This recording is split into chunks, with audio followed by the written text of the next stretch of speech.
Had to put that Browns pack in the air, man. It's only right.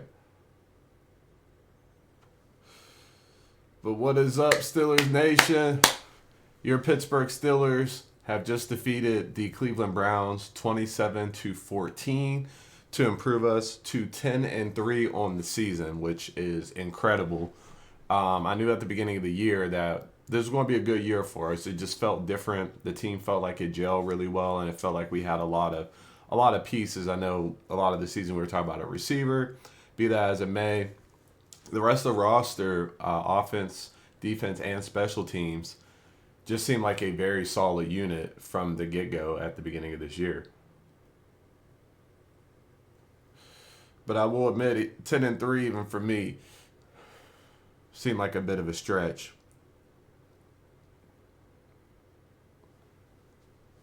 But man, the Steelers are really cooking. Sorry, this Browns pack is really hitting. After back-to-back division rivalry games, two of them against the Cleveland Browns, we come out of that 2-1, which we really should have won that game on Thursday night, but we're moving on. This game, outside of the first quarter we started off a little slow, a couple 3-and-outs. The Browns were able to get a score down the sideline to Jerry Jeudy, I believe it was, or up the seam, I can't remember. And it looked a little rough early, but we kept them to 7 points in the first half. We had 13. We scored 3 in the first quarter, Ball's field goal. We had 10 in the second. We scored 14 in the third to give ourselves 27, and the Browns were able to score 2 touchdowns, one in the first quarter, and then that last one that they had in garbage time in the fourth. Excuse me. But looking at the game overall here, man, I'm really, really impressed with our guys. Russ didn't have a huge day as far as yards, a little bit above $150 on yards, but he had the 2 touchdowns, the one to Muth, and then the other one, who got the other one? It should be right down here.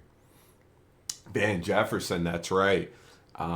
They ran that play. It was like a triple option. He could have handed it off. He could have rushed, but he also had 2 receivers go in the coverage, and he was able to hit Van Jefferson on the right side of the end zone. But we see Russ with a $150, 2 touchdowns, no picks, was only sacked 1 time. Myles Garrett, that was also in garbage time. Najee ran the ball really solid, 16 carries for 53 yards. His average would have been a lot higher, but he got hit in the backfield in a couple of those plays and actually lost some yards. So there's that. Jaylen Warren starting to look healthier and healthier every week. He got 9 carries for 47 yards, but he also had 2 catches for 25 yards. So almost 75 yards of total offense for Jaylen Warren alone, breaking all type of tackles.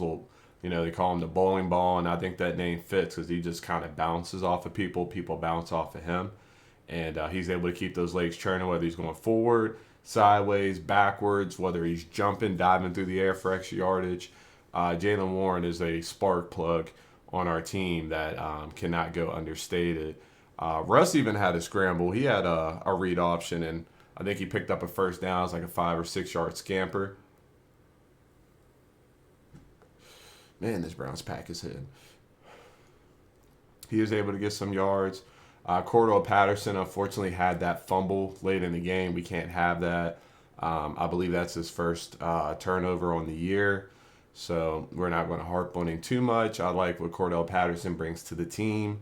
I like the mix-up. I like that he's just a big body dude who can get going downfield. It's kind of impressive to watch. So we won't harp on him too much. In the receiving game, we had no George Pickens. It was announced shortly before the game that George Pickens would not be playing. And don't get me wrong, I still feel confident. I still felt this was a game that we can win, that we should win. But it's definitely a little scary not having George Pickens out there. We talked all year about having somebody next to him, so not having him out there at all was a bit scary. Mike Williams stepped into the starting role for him, and he did a solid job. He definitely did a solid job. Scotty Miller made some big plays. I know he had at least one on third down, maybe two. Shout out Scotty Miller. He was one of my favorites from early in the season. Pat Fryermuth continues to be very productive. I feel like in these last few weeks, especially since Russ has come into the starting QB spot, that he's been targeted a lot more. He's been looked for a lot more, and I think that's 3 games in a row he scored. Right? Did he score against the Browns the first time? He might not have. He scored this game. He definitely scored last week against the Bengals. I don't think he scored against the Browns, but I think he scored 2 touchdowns the game before that. I could be wrong, but it's great to see Pat Fryermuth out there eating. We gave him some new money, which I think he is deserving of that money, whether he is putting up this type of production in consistent weeks or not. But it definitely makes you feel a lot better when you do see him putting up this type of production. I think he's really good. I think he's really solid, and it's good to see him out there getting to get the dance in the end zone, punt the ball. He said he went into the second level, so I'm happy for him. I feel like this is the first in a long time Darnell Washington did not get a catch. He's usually pretty money to get at least one catch. You can almost lock him in on your betting app of choice. Calvin Austin, I know a lot of people were expecting him to have a big day. I think they had a point to limit him because, 1 catch for 4 yards. He did get to play the whole game. He was coming off of that. There's 2 really big hits last week, so that might have had something to do with it. But I think Russ did good for what he had available.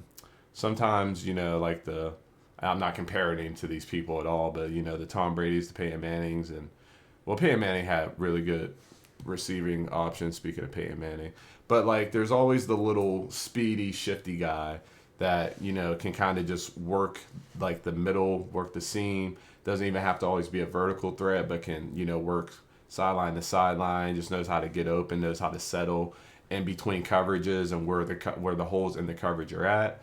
And he was able to just kind of spread the ball around. 3 catches, 3 catches, 3 catches, 2 catches, 1-1, 1-1.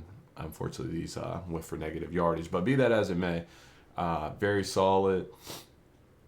Cordell Patterson had the fumble. But Ben Skoranek, he had the huge catch for us last week against Cincy. He comes up huge in the punt team today. The guy muffs the punt. Was that Looney?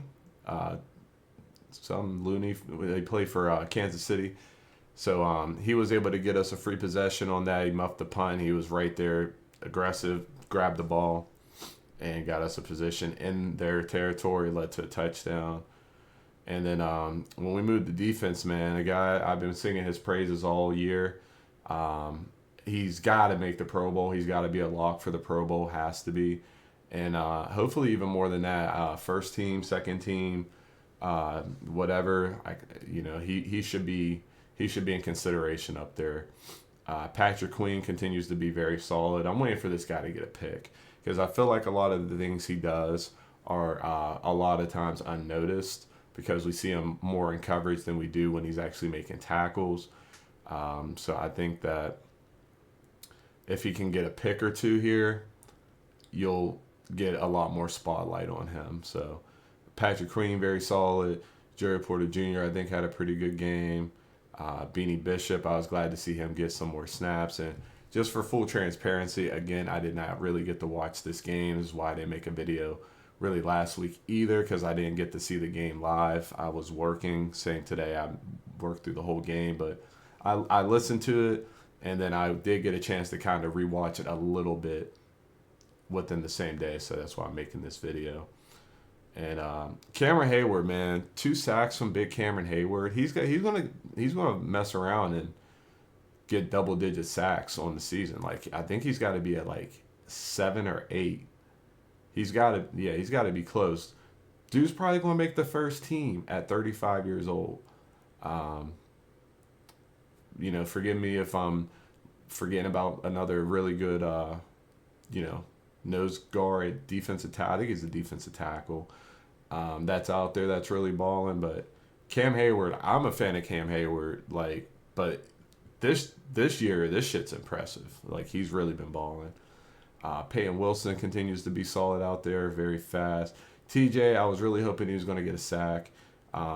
He was very close a couple of times, but he continues to play good in the run game and, just cause extra attention to be drawn to him, which allows others to eat. Alex Highsmith, I should have put this dude on my ticket. He always makes a play against the Browns, whether it's strip sacks, whether it's, getting ricochet interceptions, scoring touchdowns, and he just always makes plays. I heard of Landon Roberts' name on a big, I think it was fourth down. I think it was a fourth down play. He came in and made a tackle for a loss and got the turnover on downs for us when the Browns really needed that conversion. It's kind of like a flip. The last time we played, I feel like we went for it a lot early in the game and just kept not getting it. Whereas this week, they didn't go for it a whole lot, but they had to go for it, and we were able to get stops, and that changes the game. Dante Jackson, Ben Skoranek, James Pierre, I feel like made a big play. He got a pick, right? Yeah, I think he got he got a pick at the end of the game, kind of sealed the game for us. That's right. But if I'm not mistaken, we caused 3 turnovers, right? We had the pick and 2 forced fumbles, right?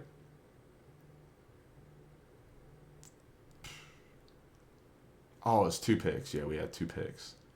Keanu Benton, that's what I forgot about. That was early in the game. Keanu Benton, it was like a screen pass, and a big guy caught the interception. Like that's kind of crazy. But hell yeah, shout out Keanu Benton, young gun. He was on Hard Knocks. He had a little segment on there at the beginning. So like, that's annoying if I don't answer the first time. Like, you don't call back to back. But what was I gonna say? Yeah, big guy getting a pick. Chris Boswell continued to be solid. 54-yard kick, crazy.